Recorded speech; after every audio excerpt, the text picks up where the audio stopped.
गोपी किसान उस दिन दुखी मन से अपने खेत में गया, क्योंकि गर्मी होने के बावजूद उसके खेत में अभी भी कोई फसल नहीं हो रही थी।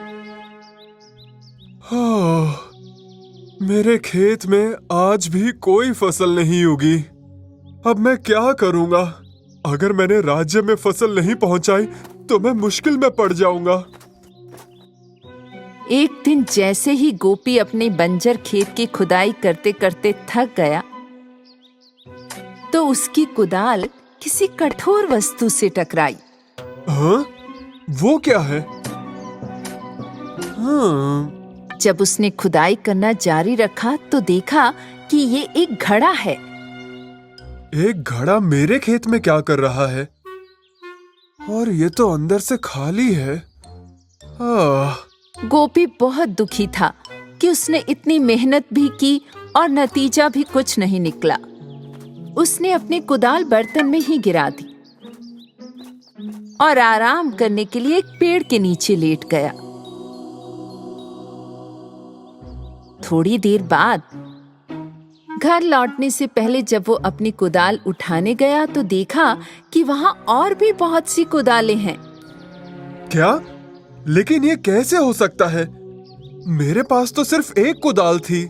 गोपी ने कुदाल से भरा हुआ घड़ा खाली किया और इस बार अपना फावड़ा उसमें डाल दिया। लेकिन ये क्या? बर्तन में तुरंत 100 फावड़े और दिखाई दिए। ये बर्तन जादू का बर्तन है। ये तो कमाल हो गया। गोपी चकित और रोमांचित दोनों था। वो बर्तन को सीधे अपने घर ले आया। उसने जल्दी से एक मुर्गी के अंडे को बर्तन में आजमाया और उसे बर्तन में छोड़ दिया। जल्द ही बर्तन अंडों से भर गया। मुझे अपनी आंखों पर विश्वास नहीं हो रहा है। फिर उसने अपना सेब और रोटी बर्तन में डाल दी। जादू के बर्तन ने गोपी को सैकड़ों सेब और रोटियां वापस दी। अब मुझे बंजर खेतों को देखने की जरूरत नहीं है। अब मैं इन उत्पादों को राज्य के बाजार में बेच सकता हूँ।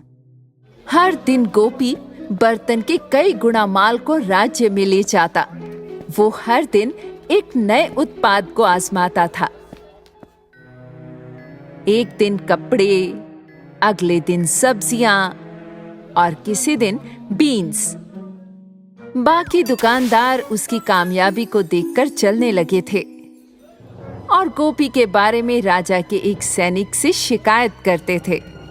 अगले दिन सिपाही ने चुपके से गोपी का पीछा किया। गोपी ने उस सुबह जादू का बर्तन लिया और राज्य के बाजार में बेचने के लिए एक चूजे को बर्तन में रख दिया। थोड़ी देर बाद बर्तन से सैकड़ों चूजे निकले। सिपाही को अपनी आंखों पर विश्वास नहीं हो रहा था। गोपी के घर के आसपास दौड़ते हुए सैकड़ों चूजों में से एक गलती से बर्तन में गिर गया और 100 चूजे और पैदा हो गए। गोपी के सिर पर, कुर्सी के नीचे, खाने की थाली में भी एक चूजा था। सिपाही ने तुरंत जाकर राजा को बताया कि उसने क्या देखा है।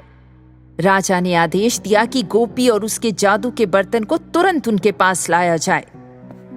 गोपी राजा के सामने गया और राजा ने राज्य के खजाने के लिए उसके पास से बर्तन को जब्त कर लिया। गोपी बहुत परेशान था। मुझे इस जादू के बर्तन को जरा करीब से देखने दो, क्योंकि ये मेरे धन को और बढ़ाएगा। राजा जादू के बर्तन के पास पहुंचा और उसमें झुक गया। मेरे राजा, जरा संभल के। लेकिन तभी राजा फिसल गया। वो अपना संतुलन नहीं रख पाया और सीधे बर्तन में गिर गया। अरे नहीं, राजा तो बर्तन में गिर गए। अरे नहीं। कुछ ही मिनटों में 100 और राजा हॉल में बन गए थे। सैनिक असमंजस में थे कि किसकी माने। राजा सिंहासन के लिए एक दूसरे से लड़ रहे थे। हर कोई सच्चा होने का दावा कर रहा था। मैं असली राजा हूँ। मैं असली राजा हूँ। झूठे हो। मैं असली राजा। नहीं, चुप रहो। मैं जब वही गोपी ने राजा। महसूस किया कि जादू का बर्तन कितना खतरनाक हो सकता है, तो वो भ्रमित अवस्था में ही महल से बाहर निकल गया और अपना बर्तन अपने साथ ले गया। वो सीधे एक चट्टान पर गया और जादू के बर्तन को चट्टान से फेंक दिया। बर्तन टुकड़ों में बिखर गया और गायब हो गया। उसी दिन से गोपी के खेत में एक बार फिर फसलें उगने लगी और गोपी समझ गया कि भूमि जादू से नहीं बल्कि श्रम से उपजाऊ बनती है, और वो हमेशा के लिए धनवान बन गया।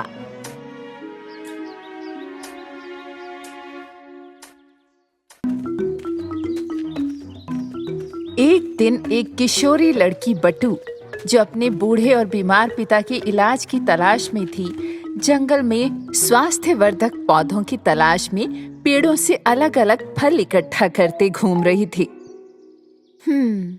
ये एक बैंगनी पत्ता है, शायद इससे मेरे पिताजी अच्छे हो जाएं। जब बटू फलों और पौधों को अपने थैले में इकट्ठे करते हुए चल रही थी, तो उसने अपने सामने एक बूढ़ी औरत को धीरे धीरे चलते हुए देखा। बटू तुरंत जाकर उसकी मदद करना चाहती थी। हेलो मैडम, क्या मैं आपकी कोई मदद करूं? बुढ़िया ने अपने हुड के नीचे से बटू को देखा। धन्यवाद किशोरी कन्या, रास्ते में मेरी छड़ी टूट गई। मैं बहुत धीमे धीमे से चल रही हूँ कि कहीं मैं गिर न जाऊं। बटू ने चारों ओर देखा और उसके ठीक पीछे पथरीले इलाके की ओर चल दी।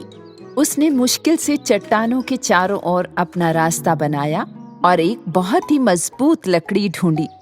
उसने सीधे इस लकड़ी को नुकीले पत्थर के किनारे पर घिसा और उसे चलने वाली छड़ी में बदल दिया।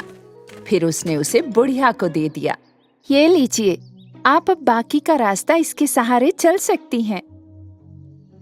तुमने मेरे लिए इतनी मेहनत से ये काम करके मेरे दिल को जीत लिया बेटी, शुक्रिया। पर तुमने ऐसा किसी अजनबी के लिए क्यों किया?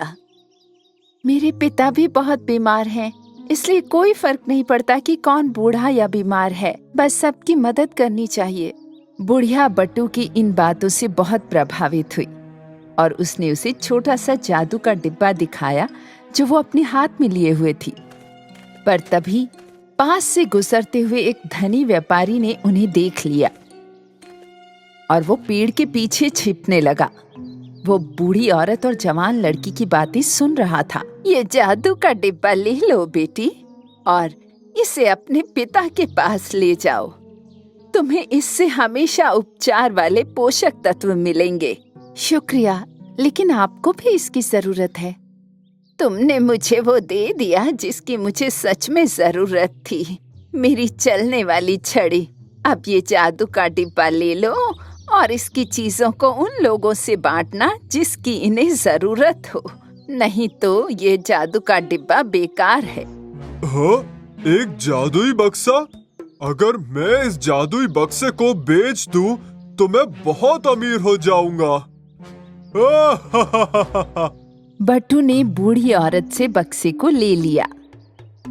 जब उसने उसे खोला तो उसने उसमें पानी, रोटी और मुट्ठी भर अखरोट देखे। बूढ़ी औरत धीरे धीरे उसकी नजरों से ओझल हो गई। जब बट्टू घर जा रही थी, रास्ते में उसे वही चालाक व्यापारी मिला जो उनकी बातें सुन रहा था। व्यापारी ने कहा कि वो बट्टू से वो बक्सा खरीदना चाहता है। मैं आपको बदले में बहुत सारे पैसे दूंगा और पैसों के साथ आप बहुत कुछ कर सकती हैं। नहीं, मैं इस बक्से की चीजें सिर्फ उन लोगों के साथ बांटती हूँ जिन्हें जरूरत है। तुम्हारा दिन शुभ हो। बट्टू ने चलना जारी रखा अपने घर की ओर। कुछ समय बाद उसे अपने सामने एक बहुत भूखी बकरी दिखाई दी।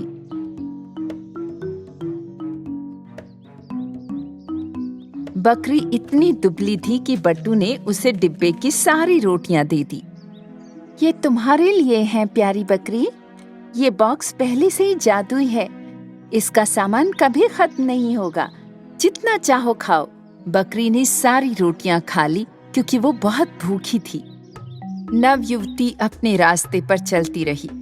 इस बार उसे अपने सामने एक कोको का सूखा पेड़ दिखाई दिया। ओह, तुम्हें किसने इतना प्यासा छोड़ दिया कोको पेड़? तुम्हारे पास इतना सुंदर कोको है, लोग उससे स्वादिष्ट चॉकलेट बना सकते हैं।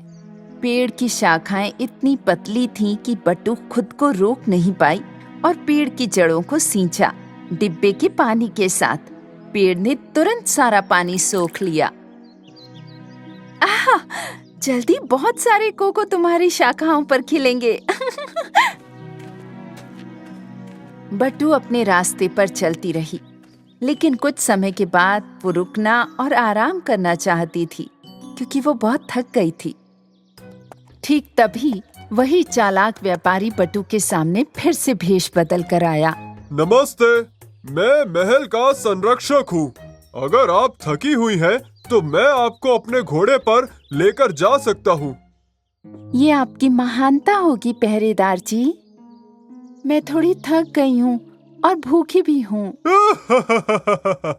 ये लीजिए मैम। लेकिन जब आप अपनी मंजिल पर पहुँच जाएंगी, तो आपको मुझे वो जादुई बक्सा देना होगा। क्या? आप पहरेदार नहीं हैं? आप वही व्यापारी हैं। नहीं, बिल्कुल नहीं। आपका दिन अच्छा हो। बट्टू जंगल में चलती रही, तेज कदमों के साथ। वो बक्से से मुट्ठी भर अखरोट खाना चाहती थी क्योंकि वो भूखी थी। हालांकि उसने गिलहरियों का एक परिवार देखा जिनमें से हर कोई भूख से मर रहा था। मैं थोड़ी देर और भूख सह सकती हूँ, पर ये अब और इस जंगल में भूखे ना रहें। वैसे भी ये जादू का डिब्बा है, मैं अखरोट बाद में भी खा लूंगी। बट्टू ने गिलहरी परिवार को डब्बे से अखरोट दे दिए और फिर वो नवयुवती बहुत सी मुश्किलों का सामना करते हुए अंत में अपने घर पहुंची। वो अपने बीमार पिता के पास आई और उन्हें जादू का डिब्बा दिखाया। पिताजी, रास्ते में मेरी मुलाकात एक बुद्धिमान बुढ़िया से हुई। उसने मुझे ये जादू का डिब्बा दिया। इसमें पोषक तत्वों वाला भोजन है जो आपकी सेहत सुधार देगा। बट्टू ने डिब्बा खोला, लेकिन सोचो उसमें क्या देखा? डिब्बा खाली था। पर कैसे? क्या ये बॉक्स जादुई नहीं था? ये खाली है अंदर से। ओह, लेकिन मैंने तो सामान उन्हीं के साथ साझा किया था जिन्हें जरूरत थी। बट्टू बहुत परेशान थी ये सोचकर कि वो अपने पिता की मदद नहीं कर सकी। पर उसी समय किसी ने दरवाजा खटखटाया। जब बट्टू ने दरवाजा खोला तो उसने बूढ़ी औरत, बकरी और गिलहरियों को देखा।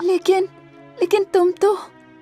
हाँ प्यारी लड़की, जैसा कि मैंने तुमसे कहा था, तुमने जादू का डिब्बा सिर्फ जरूरतमंदों के साथ ही साझा किया। अब ये तुम्हारे लिए है। तुम इस बकरी के दूध का, कोको के पेड़ के फलों का और गिलहरी के लाए अखरोटों का फायदा ले सकती हो।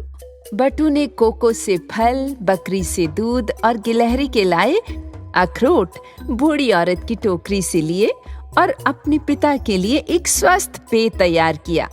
उसके पिता इस पेय पदार्थ को पीते ही फिर से स्वस्थ हो गए। धन्यवाद मेरी सुंदर, दयालु और बहादुर बेटी। बट्टू बहुत खुश थी कि उसके पिता ठीक हो रहे थे। जब उसे एहसास हुआ कि उसे अब बॉक्स की जरूरत नहीं है, तो उसने उसे कूड़ेदान के पास फेंक दिया। जैसे ही चालाक व्यापारी ने वो बक्सा देखा तो वो उस पर कूद पड़ा। वो जादुई बक्सा, जादुई बक्सा! अब मैं पहले से भी ज्यादा अमीर हो जाऊंगा। बट्टू, जो खिड़की से धूर्त व्यापारी को देख रही थी, उस पर हंस पड़ी, क्योंकि वो अब जानती थी कि असली जादू डिब्बे में नहीं था, बल्कि अपने ही दयालु हृदय में था।